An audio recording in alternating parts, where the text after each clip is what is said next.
Joanne McKinley, and first of all I would just like to say a huge thank you to Professor for joining us today. Obviously we're all here to celebrate the publication of the seminal work of Cystitis Unmasked, which is an absolute masterpiece in summarising research into chronic UTI.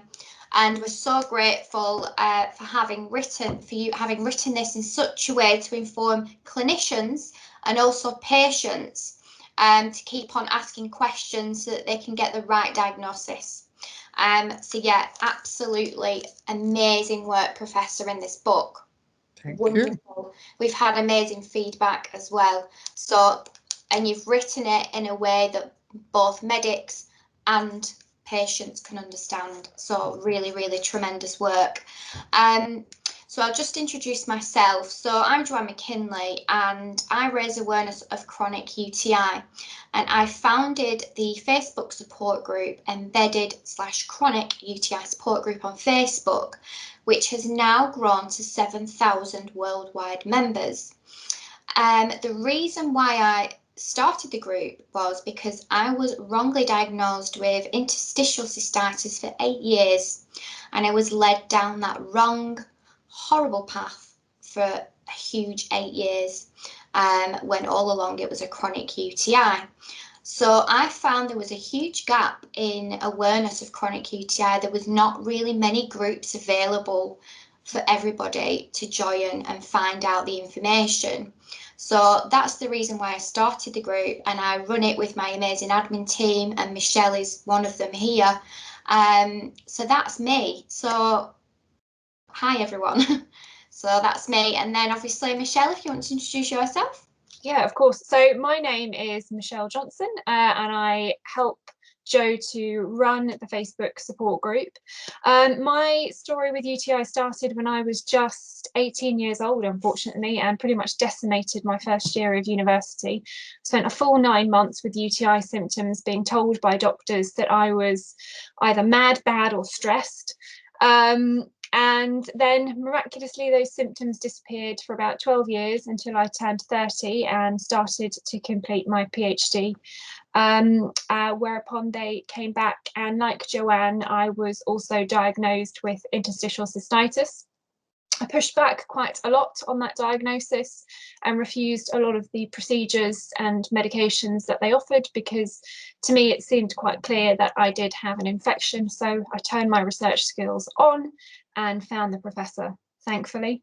And now I'm 18 months into treatment, and I would say I'm probably about 95% better after being told that I would live with a debilitating condition for the rest of my life, and probably quit my doctorate and not have any kind of meaningful and full life. Finished the doctorate, so I'm actually now Dr. Michelle Johnson, and I work at King's College in the law school there, and really that is down to Professor's fantastic treatment. And I'm also now, I've moved over to the LUTS clinic, the lower urinary tract symptoms clinic at the Whittington Hospital, headed by Dr. Raj, who is Prof's star PhD pupil, and who is now running that service, and it's really excellent. And so I'm really happy to be receiving treatment finally on the NHS. So Prof, if you'd like to now give a short bio of yourself, that would be my great. biography. Oh dear. Well, I qualified for St Thomas's Hospital, and shortly after that I went into the army, where I served as a medical officer for 5 years. And I was extremely happy in the army. It was a wonderful choice. I married Jenny into an army family, and our time with the forces was really absolutely wonderful. And I really suffered badly when I left. But the people in charge felt that once I got to the stage where I would have progressed on to become a major and stay on, they reckoned that I really was better suited to university life. And so at the time, my then boss was Peter Scher, who died last year, who was the neurosurgeon at Guy's Hospital, I'd wanted to learn neurology, and because the Army hadn't got a neurologist, I volunteered to become the Army's neurosurgical registrar.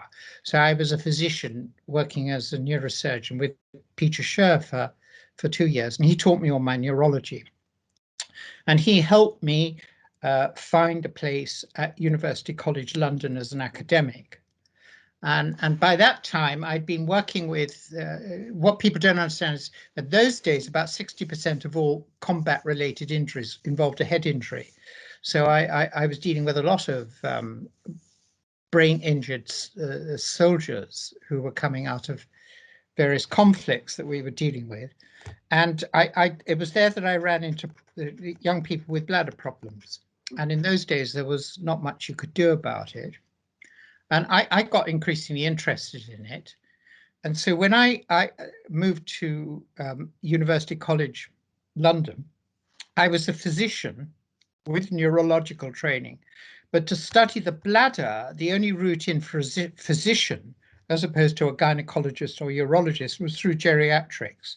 So I decided to become an academic geriatrician. And for many years, as a geriatrician, worked on the bladder, primarily urinary incontinence. But it was a highly academic unit, and from a very early stage, we were dealing with children, young adults, and elderly, all suffering from various forms of incontinence. And a large chunk of my research work was directed at the urodynamic study. And I worked on that for 20 years. And I was trying to find ways of applying the biomechanics and the physiology to the results of those tests and developing mathematical methods of doing that. And eventually we got to the stage where we had some very good, well-validated equations. But when I applied them to the clinical situation, I found to my horror that they just didn't fit. They didn't make any sense at all. And by a process of striving to sort it out, eventually came to the conclusion that urodynamics was not telling anything useful. And needless to say, this went down like a lead balloon, but it doesn't matter. I was very confident about the facts of the science. And so I realized that we did not have a coherent explanation for what was then called the overactive bladder, which was frequency, urgency, and urgent continence. So I started looking around for a possible alternative explanation.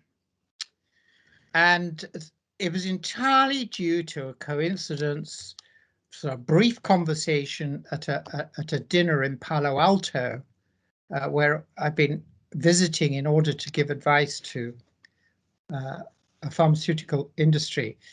That someone made some comment that made me think, I wonder whether we're overlooking urine infection. So I came back to England and started working on this. Initially, you'll laugh, with the dipstick. Mm-hmm. And to begin with, I discovered that the dipstick was contradicting the urine cultures that we were getting. And so for the first early years on this, we were working on the fact that urine cultures were saying no infection, but the dipsticks were showing the Parcel signal. And then in 1999, it was decided that I would be appointed a professor of general medicine on one of UCL's 3 campuses, the Whittington campus. And interesting, that was in 1999, I transferred there. At the time, I had to write an undertaking for the Whittington that I would cease to practice as a geriatrician and that I would only be a general physician. And so I moved to the Whittington, and what happened then was that I wanted to start using microscopy. And I effectively got hold of some cast-off microscopes from the pathology lab. And they were a bit like sort of things that Louis Pasteur was working with, you know, the mirrors and a light source, if there was one, that was a very alarming box. It used to let sparks off. But looking down this rubbish microscope, I started to see pus cells where they shouldn't be there because the dipsticks were negative and the culture was negative. So we managed to screw up together some money, and we bought couple of microscopes and started working on this more thoroughly. And oddly enough, the person who was by then was who came with me to the Whittington was my wife Jenny, who was our research nurse, and she worked on the early microscopic work with me for quite a large number of years. And during those years, we gradually built up this body of evidence that suggested that we were dealing with undiagnosed urine infection. And what we discovered was that if you treated them, the overactive bladder symptoms either went or were dead easy to treat with the ordinary drugs. And that, to our amazement, patients with stress incontinence who were sent to us for urodynamics, because in those days, Jenny and I were running a urodynamic service, if we treated the infection, they got better. And then slowly, bit by bit, patients started getting referred to us for a variety of symptoms. And gradually our clinic started to build up, and we were starting to see people with chronic bladder pain or interstitial cystitis and the such like. And then in 2007, I think, Raj Kasria came to me, and I agreed to take her on to do a PhD. I'd in fact, for about 8 years, I'd refused to take on doctors to do PhDs because I'd found so many of them bloody dead loss. But Raj impressed me, and I thought I'd run a risk. And then with her, we started to build up this PhD program. And since then, about 12 people have been through it. And that the PhDs focused on the research that we were doing, and gradually, bit by bit, slowly, over those 13 years, we created the sort of evidence that there was something appallingly wrong with the management of urinary tract infection. Now, the thing is that when we, starting with my urodynamics, I mean, when I first said that urodynamics wasn't telling us anything useful, you could have heard a pin drop in the room. I mean, it was greeted with a very frosty response, and that's continued to be a highly controversial element. But in those days, we did a major randomized controlled trial, and my good friend and colleague Linda Brubecker did another randomized controlled trial on urodynamics and stress incontinence. I did it for the overactive bladder, and we demonstrated that urodynamics was not telling you anything of any use. It's important that, because so many of our patients get put through the urodynamic study, I'm simply baffled, given the evidence available, why people are wanting to do it.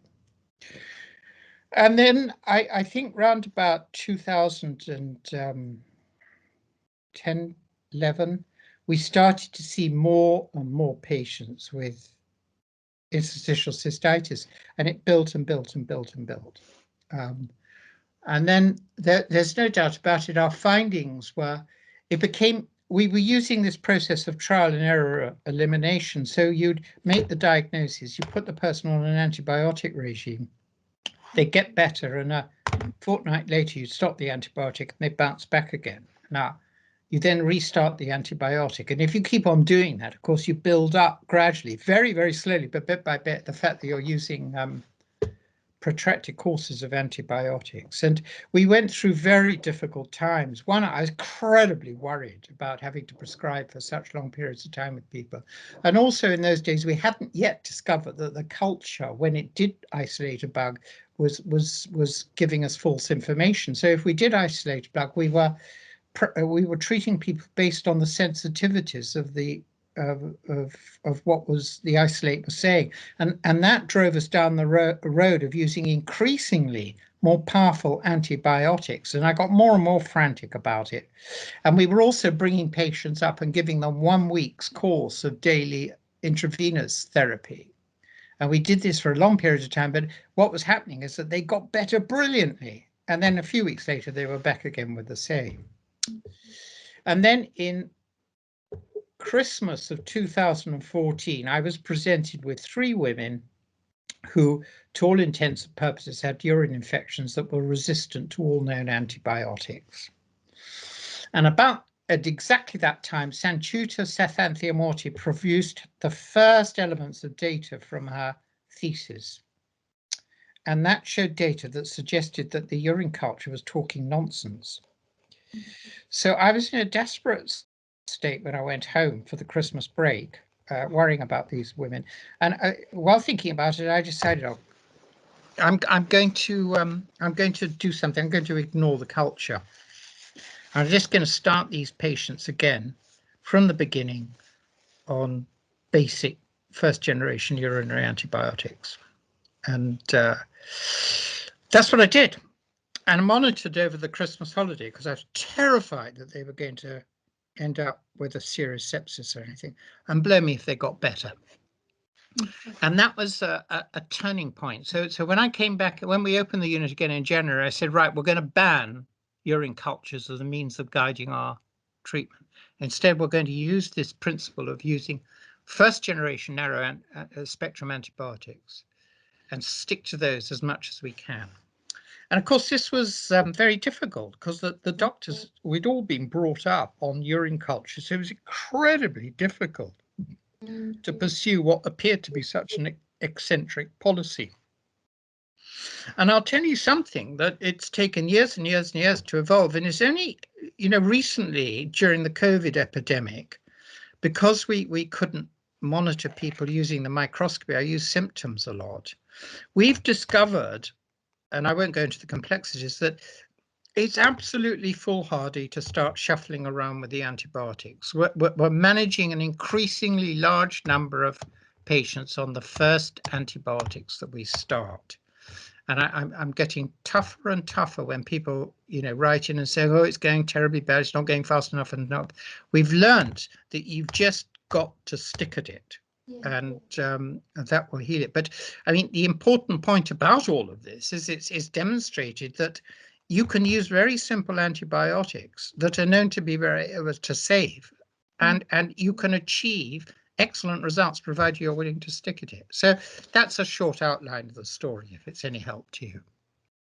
I've obviously skipped over the fact that from about 2013, we were coming under enormous pressure about our antibiotic policies, and there was a tremendous amount of back talk. The difficulty with my profession is very few people are willing to come and tell it to your face. So that they do it all, it's stage whispers round the back, and there are all sorts of anonymous letters being sent in to, that something must be done and so on. And we could sense the tension building up. Yeah, it was during 2012, 2013, building up this pressure, and I was very, very worried about what was going to happen. And there was our constant toings and throwings. And what was really interesting is I couldn't get my opponents to sit down and concentrate on the science. They just somehow didn't seem willing to do it. And of course, then this all built up until, like Vesuvius, it blew, and we got closed down in 2015. And since then, I've been put through 16 different investigations. And I've come out of all of them, nothing wrong was found. The science was good, the ethics was good, the quality of the data collection was good. All these things were fine. But the fact that there were 16 different investigations, I think, illustrates the fact that when you're producing data that says what's been held as sacrosanct for something like 70 years, people are going to look for anything that will pull it down before they start really listening and saying the science is okay. And I'm very grateful for about 2019, when papers started appearing in the scientific literature from other centers around the world that they weren't very good papers, but I mean that they were doing analysis using the genetic methods, but they were finding polymicrobial growths in normal bladders. So it blew at last this assumption that the normal bladder is sterile. But I think we still have a long way to go to get this accepted, and that's partly why I wrote the book, was to try and explain this science in a way that was accessible to all parties that have an interest in it, so that we can accelerate thinking and movements. So, Professor, I would like, if you would, to explain what is the difference between a chronic UTI and an acute UTI? How do they differ? Okay, well, the reason that people get stuck on this is because they're categories. All right. And I address this in the book when I suggest to you that you can class a rainbow as either violet or red. That's called categorization, and it's a nonsense. Now, if you categorize something, particularly if it's to do with human biology, you will immediately start making errors. And that's, you know, Richard Dawkins wrote that brilliant essay, which was based on his Ancestor's Tale book, in the, I think it was the chameleon chapter, but he just said that it's the tyranny of the discontinuous mind. So the point is that human biology is a continuum. So you go from one condition slowly, imperceptibly, into another state of affairs. And these categories are just results from people taking a snapshot of a circumstance down the road. So what I almost refuse to define a chronic UTI. It's an acute UTI that hasn't got better. Mm-hmm. But I can tell you what the mechanisms are, is that you get an acute UTI, and to be frank, we're not entirely sure of the mechanisms that are responsible for that. And I'm extremely suspicious that there are multiple different factors that are responsible for an acute UTI. And that creates a perturbation of the tissues, because you have bacteria that are dividing in the bladder wall and stimulating an acute inflammatory response. And those bacteria will be dividing between the cells in the bladder wall and the urethra, up the ureter, and so on. And you get these the symptoms of an acute inflammatory response. Now, with luck, the inflammatory response, the immune response, which is largely the innate immune system, will clear that infection. But we do know now that there's certain bacteria that can precipitate an acute infection, where during that acute phase, they're looking around for niches to go and hide in. Mm-hmm. And if they're lucky, they'll find a cell that's in a good state of repair, and they'll enter the cell, and then they become dormant. And it's in their interest to become as invisible as you can possibly imagine. And I liken them to weed seeds in the garden. That they will get into the flower bed, they're in a safe position, deep down enough not to be nabbed by the birds and so on and so forth. Now, the answer is just shut up and don't draw attention to yourself. Now, while that's going on, the acute infection will be cleared. It may be that you put on antibiotics or whatever. And that bug will sit inside the cell in a dormant state, doing nothing for very long periods of time. Now, one of the things that was mystifying us was, how does this manage to maintain itself in the bladder wall for such long periods of time? And by that I mean years, when we know that the bladder wall is turning over, it's shedding cells. It's natural to shed a few cells. Well, Harry and I the other day found this out. Well, it was largely Harry, in fact. It was just, I like to be part of it, but it was Harry that done it. We got a photomicrograph, a confocal micrograph, and I put it in the book. You got this bacterium that's caught in flagrante, leaving one of the cells and dressing itself in the membrane of that cell. Now, the significance of that is the bastard's camouflaging itself. So it comes out and the immune system will not be able to identify it because it looks like self, because it's covered in cell membrane. Exactly like when you know, you've got an orphan calf and the farmer will cover the calf in this and in the skin, or from the calf, the mother's calf that died, and the mother is then sniffs and that covering and identifies it as her calf, so the child gets adopted. It's camouflage. And that's the way we think that these microbes are secretly shifting from one cell to another. Now they'll sit there,